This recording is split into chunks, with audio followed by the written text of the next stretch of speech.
ನಮಸ್ಕಾರ. ನನ್ನ ಹೆಸರು ಡಾಕ್ಟರ್ ಕಾರ್ತಿಕ್ ಎನ್ ರಾವ್ ಅಂತ. ನಾನು ಶ್ರೀ ಶಂಕರ ಕ್ಯಾನ್ಸರ್ ಹಾಸ್ಪಿಟ್ಲಲ್ಲಿ consultant head and neck oncology ವಿಭಾಗ. ಇವತ್ತು ಸೈನೋನೇಸಲ್ ಕ್ಯಾನ್ಸರ್ಸ್ ಅಂದರೆ ಮೂಗಿನ ಪಕ್ಕದಲ್ಲಿರೋ ಪ್ಯಾರಾನೇಸಲ್ ಸೈನಸಸ್ಗೆ ಸೈನೋನೇಸಲ್ ಅಂತ ಕರೀತಾರೆ. ಆ ಕ್ಯಾನ್ಸರ್ ಬಗ್ಗೆ ಇವತ್ತು ಡಿಸ್ಕಸ್ ಮಾಡೋಣ. ಯೂಶಲಿ ಮೂಗು ಒಳಗಡೆ ಇರೋದು ಕ್ಯಾನ್ಸರ್ಸ್ ಸ್ವಲ್ಪ ರೇರ್ ಆಗಿದ್ದರೂ ಕೂಡ ಬೇಗ ಅದಕ್ಕೆ ಟ್ರೀಟ್ಮೆಂಟ್ ಐಡೆಂಟಿಫೈ ಮಾಡಿದ್ರೆ ಅದನ್ನು ಚೆನ್ನಾಗಿ ಟ್ರೀಟ್ಮೆಂಟ್ ಕೊಡ್ಬೋದು. ಫಸ್ಟು ಇದರ ಲಕ್ಷಣಗಳೇನು ಅನ್ನೋದು ಡಿಸ್ಕಸ್ ಮಾಡೋಣ. ಮೂಗಿನ ಕ್ಯಾನ್ಸರ್ಸು ಒಳಗಡೆ ಯೂಶಲಿ ಮೂಗು ಒಳಗಡೆ ಗ್ರೋ ಆಗುತ್ತೆ. ಮೂಗು ಹೊರಗಡೆ ಗ್ರೋ ಆಗೋದು ಯೂಶಲಿ ಅದು ಚರ್ಮದ ಕ್ಯಾನ್ಸರ್ ಥರ ಆಗುತ್ತೆ. ಯೂಶಲಿ ಮೂಗು ಒಳಗಡೆ ಕ್ಯಾನ್ಸರು ಹೊರಗಡೆ ಬಂತು ಅಂತ ಹೇಳಿದ್ರೆ ಅದು ಸ್ಟೇಜ್ ದೊಡ್ಡದಿದ್ದಂಗೆ. ಯೂಶಲಿ ಮೂಗು ಒಳಗಡೆ ಕ್ಯಾನ್ಸರ್ಸ್ ಬಂದಾಗ ಯಾವುದೇ ಪೇಷಂಟ್ಗಾದ್ರೂ ಒಂದು ಕಡೆ ಮೂಗಲ್ಲಿ ಉಸಿರಾಡೋದಕ್ಕೆ ತೊಂದರೆ ಆಗ್ತಾ ಬರುತ್ತೆ. ಅದನ್ನು ಯೂಶಲಿ ನೆಗಡಿ ಅಂತ ಹೇಳಿಬಿಟ್ಟು ಅದನ್ನು ಯಾರಿಗೂ ತೋರಿಸ್ಕೊಳ್ಳೋದಕ್ಕೆ ಹೋಗಲ್ಲ. ಆ್ಯಂಡ್ ಅದೇ ದೊಡ್ಡದಾಗ್ಬಿಟ್ಟು ಡಾಕ್ಟ್ರ್ ಹತ್ರ ತೋರಿಸ್ಕೋಬೇಕಾಗಿ ಬರುತ್ತೆ. ಈಗ ಒಂದು ಕಡೆ ಉಸಿರಾಡೋಕ್ಕೆ ತೊಂದರೆ ಆದಂಗೆ ಆಗೋದು, ಮೂಗೊಳಗಡೆ ಜಾಸ್ತಿ ಸೆಕ್ರೀಷನ್ಸ್ ಅಂತ ಕರೀತಾರೆ, ನೆಗಡಿ ಥರ ಆಗಿ ಆಚೆ ಬರೋವಂಥದ್ದಾಗೋದು, ರಕ್ತ ಬರೋವಂಥದ್ದಾಗೋದು, ಧ್ವನಿ ಚೇಂಜ್ ಆದಂಗೆ ಆಗೋದು. ಕೆಲವ್ರಿಗೆ ಮೂಗು ಕಟ್ಟೋದಾದಾಗ ಧ್ವನಿ ಚೇಂಜ್ ಆಗುತ್ತಲ್ಲ, ಇದರಲ್ಲೂ ಅದೇ ಥರ ಧ್ವನಿ ಚೇಂಜ್ ಆಗೋ ಸಾಧ್ಯತೆಗಳಿರುತ್ತೆ.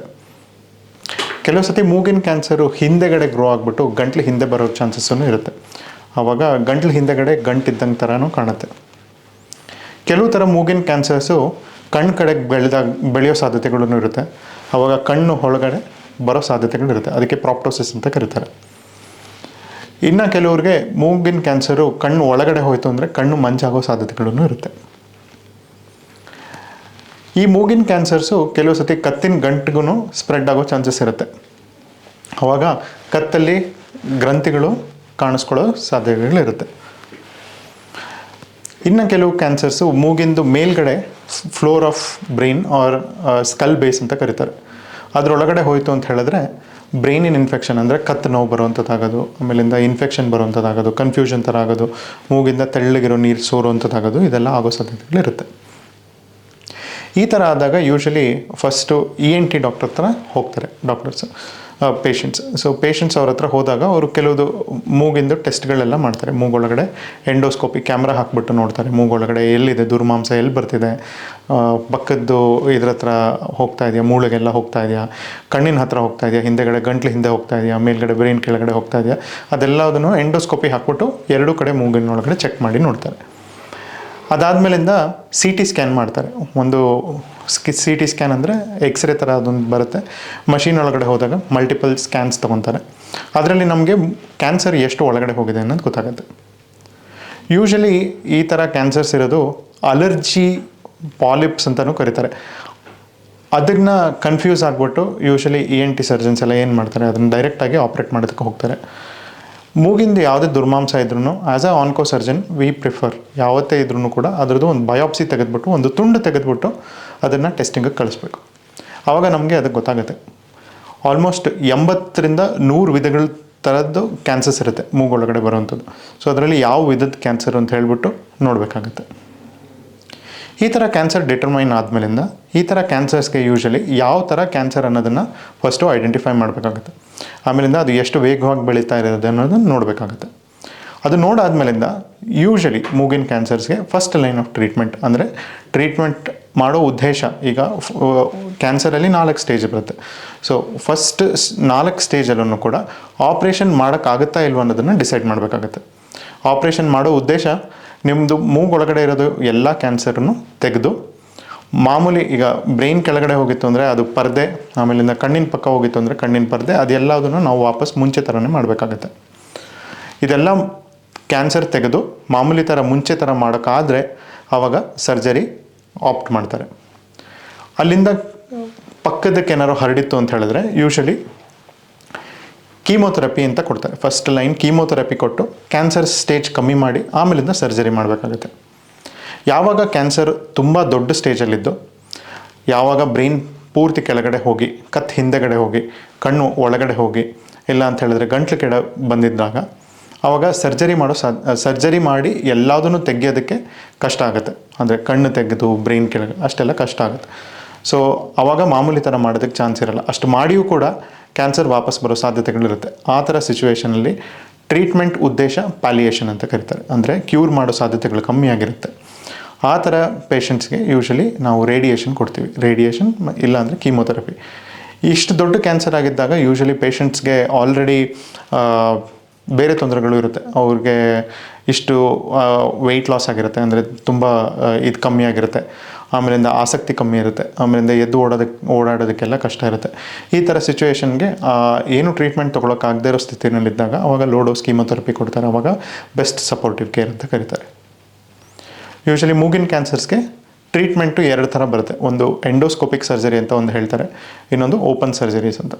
ಎಂಡೋಸ್ಕೋಪಿಕ್ ಸರ್ಜರಿ ಅಂತ ಹೇಳಿದ್ರೆ ಮೂಗೊಳಗಡೆಯಿಂದನೇ ನಾವು ಏನೇನು ಕ್ಯಾನ್ಸರ್ಸ್ ಇದೆಯೋ ಅದನ್ನೆಲ್ಲದನ್ನು ಮಾರ್ಜಿನ್ ಸಹಿತ, ಅಂದರೆ ಕ್ಯಾನ್ಸರ್ ಸರ್ಜರಿ ಅಂತ ಹೇಳಿದ್ರೆ ಬರೀ ನಿಮ್ಮದು ಒಳಗಡೆ ಇರೋ ದುರ್ಮಾಂಸ ಒಂದೇ ತೆಗೆಯಲ್ಲ, ಅದ್ರ ಪಕ್ಕದಕ್ಕೆ ಹರಡಿರೋ ನಾರ್ಮಲ್ ಟಿಶ್ಯೂ, ಅದಕ್ಕೆ ಮಾರ್ಜಿನ್ ಅಂತ ಕರೀತಾರೆ. ಯೂಶಲಿ 5 to 5 ಮಿಲಿಮೀಟರಿಂದ 1 ಸೆಂಟಿಮೀಟರ್ವರೆಗೂ ಮಾರ್ಜಿನ್ಸ್ ತೊಗೊಂಡು ನಾವು ಅದನ್ನು ತೆಗಿಬೇಕಾಗತ್ತೆ.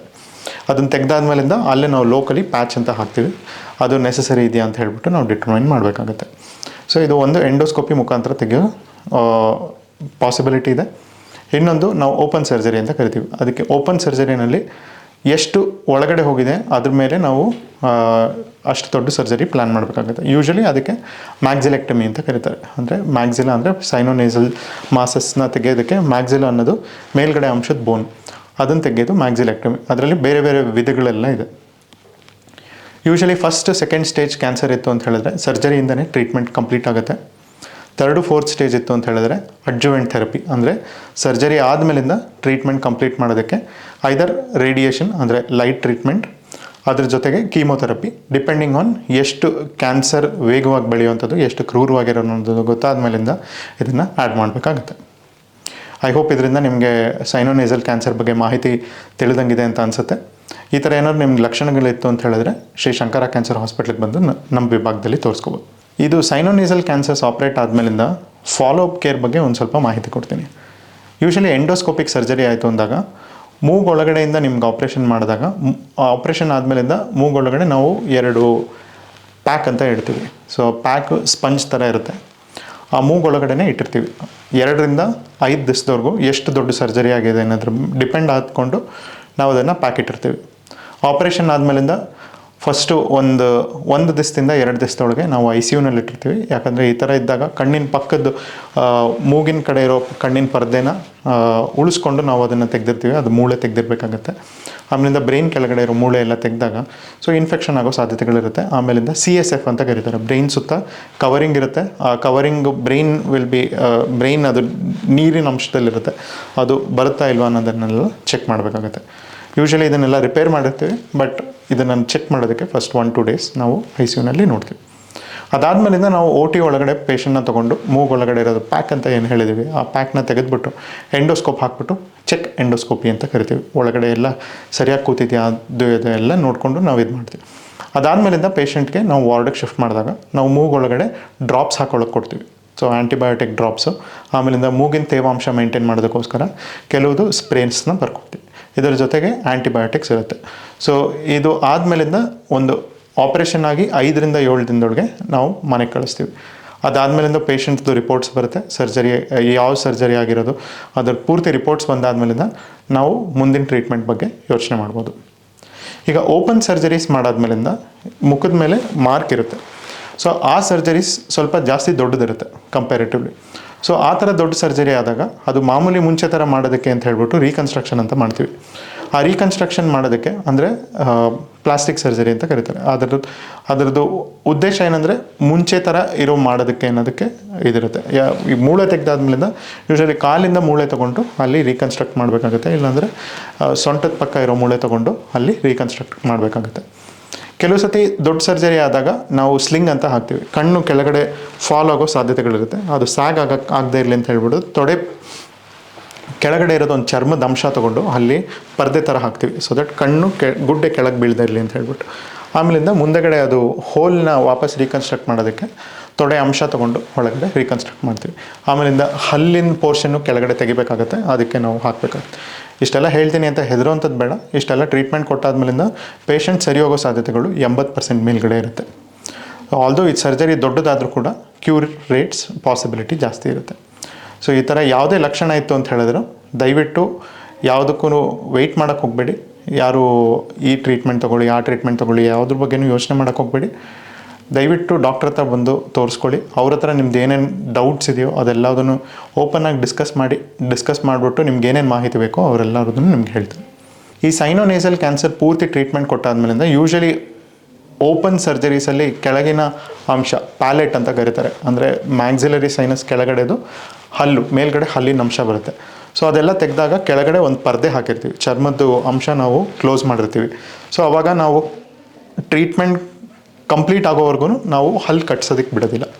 ಯಾಕಂದರೆ ಅದು ಹಲ್ಲು ಕಟ್ಸಿದ್ದು ಇದಾದಾಗ ಅಲ್ಲಿ ಮೆಟಲ್ ಏನಿರುತ್ತೆ ಅದು ರೇಡಿಯೇಷನ್ ಕಿರಣಗಳು ಅದಕ್ಕೆ ಒಳಗಡೆ ಹೋಗೋಲ್ಲ, ಅದು ಸ್ಕ್ಯಾಟರ್ ಆಗುತ್ತೆ, ಅದು ನಮ್ಗೆ ಬೇಕಾಗಿರೋ ಜಾಗಕ್ಕೆ ಇದಕ್ಕೆ ಹೋಗಲ್ಲ. ಸೊ ಅದಕ್ಕೇ 6 ತಿಂಗಳವರೆಗೂ ನಾವು ಹಲ್ಲು ಕಟ್ಸೋದಕ್ಕೆ ಇದು ಮಾಡೋದಿಲ್ಲ. ಈ ಥರ ಆಪ್ರೇಷನ್ ಆದಮೇಲಿಂದ ನಾವು ಯಾವಾಗ ಫ್ಲ್ಯಾಪ್ ಹಾಕ್ತೀವೋ ಒಂದು ಕಡೆ ಮೂಗಿಂದು ಉಸಿರಾಡೋದಕ್ಕೆ ಕಷ್ಟ ಇರುತ್ತೆ. ಸೊ ಅದಕ್ಕೆ ನಾವು ಸ್ಟೆಂಟ್ ಅಂತ ಹಾಕಿರ್ತೀವಿ ಮೂಗೊಳಗಡೆ ಇದರೊಳಗೆ. ಸೊ ಆ ಸ್ಟೆಂಟು ಒಂದು 7ರಿಂದ 10 ದಿವಸ ಆದಮೇಲಿಂದ ನಿಧಾನಕ್ಕೆ ತೆಗಿತೀವಿ. ಸೊ ಆವಾಗ ಮೂಗಲ್ಲಿ ಉಸಿರಾಡ್ಬೋದು. ಆಮೇಲಿಂದ ಈ ಕಡೆ ಯಾವ ಕಡೆ ಸರ್ಜರಿ ಆಗಿರುತ್ತೋ ಮ್ಯಾಕ್ಸಿಲೆಕ್ಟಮಿ ಅಂತ ಯಾವಾಗ ಮಾಡ್ತೀವೋ ಆವಾಗ ಇಲ್ಲಿ ಒಂದು ಸ್ವಲ್ಪ ಹಾಲೋನೆಸ್ ಆಗೋ ಸಾಧ್ಯತೆಗಳಿರುತ್ತೆ. ಅದು ಹಾಲೋನೆಸ್ ಇದೆಲ್ಲದನ್ನು ಆಮೇಲಿಂದ ಟ್ರೀಟ್ಮೆಂಟ್ ಕೊಡ್ಬೋದು. ಅಲ್ಲಿ ಫ್ಯಾಟ್ ಇಂಜೆಕ್ಷನ್ ಎಲ್ಲ ಮಾಡಿ ಅದನ್ನು ಸರಿ ಮಾಡೋ ಸಾಧ್ಯತೆಗಳಿರುತ್ತೆ. ಈ ಥರ ಆಗುತ್ತೆ ಅನ್ನೋದಕ್ಕೋಸ್ಕರ ಟ್ರೀಟ್ಮೆಂಟ್ ತೊಗೊಳ್ತಾ ಇರಬಾರ್ದು. ನಾವು ಯಾವಾಗಲೂ ಟ್ರೀಟ್ಮೆಂಟ್ ತೊಗೊಳೋಕ್ಕಿಂತ ಮುಂಚೆ ನಾವು ಯೋಚನೆ ಮಾಡಬೇಕು. ಟ್ರೀಟ್ಮೆಂಟ್ ಕೊಡೋ ಉದ್ದೇಶ ಏನಂತ ಹೇಳಿದ್ರೆ ಟ್ರೀಟ್ಮೆಂಟಿಂದ ಪೇಷಂಟ್ ಜೀವ ಉಳಿಸೋದು, ಪೇಷಂಟ್ ಮುಂಚೆ ಹೇಗಿರ್ತಾರೋ ಅದೇ ಥರ ಮಾಡೋದು ಇಂಪಾರ್ಟೆಂಟ್. ಹಲ್ಲು ಕಟ್ಟಿ ಬಾಯಲ್ಲಿ ತಿನ್ನೋದು, ಮಾತಾಡೋದು ಎಲ್ಲದೂ ಹಾಗೇ ಆಗುತ್ತೆ. ಬಟ್ ಅದೆಲ್ಲದೂ ಜೀವಕ್ಕಿಂತ ಇಂಪಾರ್ಟೆಂಟ್ ಅಲ್ಲ.